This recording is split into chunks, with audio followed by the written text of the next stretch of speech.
So I want to share something really exciting with you. Well, it's really exciting for me, but it means a lot, and I wanted to share it with all of you.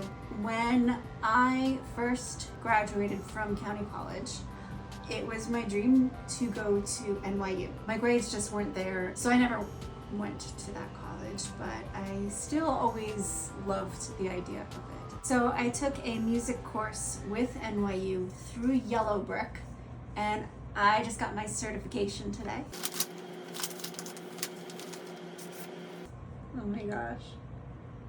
Music industry essentials. I learned a lot of stuff that I didn't know before. It was cool because I was learning from industry professionals. A lot of history. I learned a lot of history on the recording studios in New York. That was really amazing, and just different techniques that different bands used to record, some of their biggest albums, and just what's the next phase in recording, and it was really cool. I'm super excited to share this with you because I worked hard for this. I did projects, I did lots of extra work to get this certification, and I paid for it too. So yeah, this is going up on my wall, and I finally have an NYU certification. It's not a degree, but I earned it.